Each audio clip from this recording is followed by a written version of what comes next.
नमस्कार दोस्तों, ब्रह्मास्त्र क्लासेस में आपका स्वागत है। दोस्तों, आज नवोदय विद्यालय के अध्याय 3 फ्रैक्शन यानी भिन्न तथा उनके प्रकार के बारे में जानेंगे। तो आइए, आज नवोदय के 3 अध्याय में भिन्नात्मक संख्या और उन पर 4 आधारभूत संक्रियाएं के पर चर्चा करने वाले थे। और उस पर चर्चा करने से पहले हम सबसे पहले जानेंगे भाई भिन्नात्मक संख्या में भिन्न क्या है।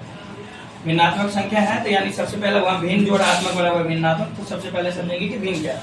What is called fraction.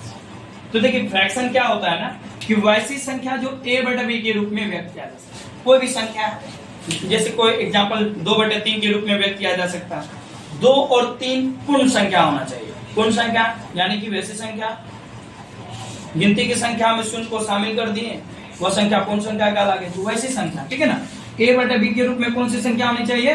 पूर्ण संख्या होनी चाहिए, तो उसे भिन्न कहते हैं। या एक संख्या को दूसरी संख्या से भाग देने के बाद प्राप्त राशि भिन्न कहलाती है। अब एक संख्या को दूसरी, जैसे 2/5 को हम भाग लगा, फॉर एग्जांपल 2/5, एक संख्या को दूसरी संख्या से हमने भाग दिए, और भाग देने के उपरांत क्या होता है, जो भी भाग के बाद वाला यानी कि इस गाड़ी पर जो भी चलेगा इसके बाद ये हमेशा पलटी करता है। इसको पलटी कर दो, तो पलटी किया, नीचे गया, 5 को किससे भाग देना भाई? 2 से, है ना। यानी भाग देने का काम होता है यहाँ पे। यानी ये एक हिस्सा, भिन्न का मतलब ही होता है हिस्सा। भिन्न का क्या मतलब होता है? हिस्सा। अब भिन्न के ऊपर वाले हिस्से को हम लोग अंश कहते हैं। जैसे ये भिन्न है, इसको जो भाग लगाएंगे तो ऊपर वाला हिस्सा अंश कहलाता है। और जानते हैं प्यारे बच्चों, ये नीचे वाला हिस्सा हर कहलाता है। अब हम क्या समझेंगे भिन्न के बारे में? तो समझ लिए नोमिनेटर डिनोमिनेटर इंग्लिश में कहते हैं। ऊपरले हिस्सा को क्या कहते हैं? यहाँ पे हम लिख भी दिए हैं। भिन्न के ऊपर वाले हिस्से को अंश कहते हैं, हंस यानी कि न्यूमिनेटर, और हर निचले हिस्से को हर कहते हैं यानी कि डिनोमिनेटर। अब क्या करते हैं हम इससे आगे क्या चर्चा करने वाले? भिन्न के कितने प्रकार होते हैं, फिर इनके आधारभूत संक्रियाएं के बारे में बात करेंगे कि इनका योग, गुणनफल, भागफल और अंतर क्या होता है। आइए तो आप जानेंगे कि अच्छा, एक चीज और बता देना चाहते हैं कि अंश के स्थान पर सभी पूर्णांक, हर के स्थान पर शून्य कभी नहीं होना चाहिए, शून्य को छोड़कर। ये तो आप जानते हैं, परिमेय संख्या में भी बताए थे कि कभी भी देखिए भिन्न में क्या होगा, कभी भी हर का स्थान शून्य नहीं होना चाहिए। होना चाहिए? नहीं होगा। ठीक है, चलिए साधारण भिन्न के प्रकार के बारे में पढ़ेंगे। भिन्न के प्रकार के बारे में जानेंगे। भिन्नों के प्रकार के ये बात जान लीजिए, भिन्न के जो है 4 प्रकार होते हैं। पहला हो गया समभिन्न, विषम भिन्न, संयुक्त भिन्न और तुल्य भिन्न। अब देखिए समभिन्न क्या होता है? That is called proper fraction. Proper fraction जिस भिन्न का अंश हर से क्या होना चाहिए? छोटा होना चाहिए। यानी ऊपर वाला संख्या क्या होगा? नीचे वाले से छोटा होगा। ऊपर वाला छोटा होगा किससे जी? नीचे वाले से। तो इसको क्या कहेंगे? समभिन्न। क्या कहेंगे? समभिन्न। ऊपर वाला हिस्सा क्या होना चाहिए? नीचे वाले हिस्से से छोटा होना चाहिए। अब देखिए ये हो गया समभिन्न का। विषम भिन्न में क्या है? विषम भिन्न को इज कॉल्ड इम्प्रॉपर फ्रैक्शन कहते हैं।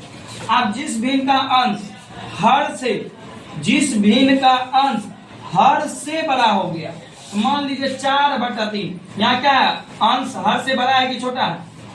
अंश हो गया आपको 4 और आपको हर हो गया 3। ये देखिए हर से अंश बड़ा है कि छोटा है? बड़ा। यदि हर अंश बड़ा हो किससे? हर से, तो उसको विषम भिन्न कहते हैं। क्या कहते हैं? विषम भिन्न। ये बात समझ गए हैं?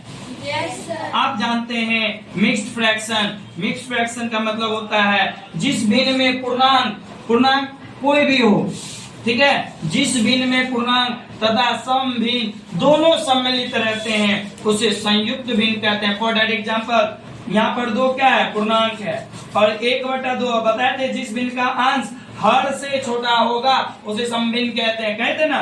तो यहाँ पर ये पूर्णांक हो गया, ये समभिन्न हो गया, दोनों आपस में सम्मिलित है, इसीलिए इसको हम लोग क्या कहते हैं? संयुक्त भिन्न कहते हैं। यहाँ पर 3 क्या है बाबू? 3 क्या है? यहाँ पूर्णांक है, और 3/4 समभिन्न है। जब ये दोनों आपस में रहेंगे, दोनों सम्मिलित रहते हैं, तो उसको क्या कहेंगे? संयुक्त भिन्न कहते हैं। किसके बारे में? तुल्य। जानते हो तुल्य भिन्न को बराबर भिन्न भी कहते हैं। अच्छा, इक्विवेलेंट आप लोग इंग्लिश में पढ़े होंगे। इक्विवेलेंट फ्रैक्शन जानते हो? बस जो बच्चा इक्विवेलेंट पढ़ा होगा पूरा पकड़ लेगा बात को।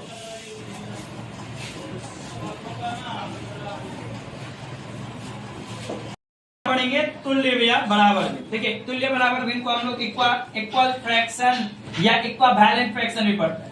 ये इक्विवेलेंट फ्रैक्शन होता है क्या, ऐसे भिन्न जिनके मान बराबर हो, हर एक स्थिति में इसके मान को बराबर रखना होगा, जैसे तुल्य भिन्न या बराबर भिन्न कहते हैं। फॉर दैट एग्जांपल अभी हम बताए थे, जैसे कि एक एग्जांपल आपको देते हैं, 2/3 है, इसको जिस नंबर से नीचे मल्टीप्लाई करना है उसी नंबर से अगर ऊपर भी कर दोगे, नीचे और ऊपर सेम होगा, तो देखिए ये हर एक स्थिति में क्या होगा, 2 2 जा 2 3 जा, है कि नहीं है।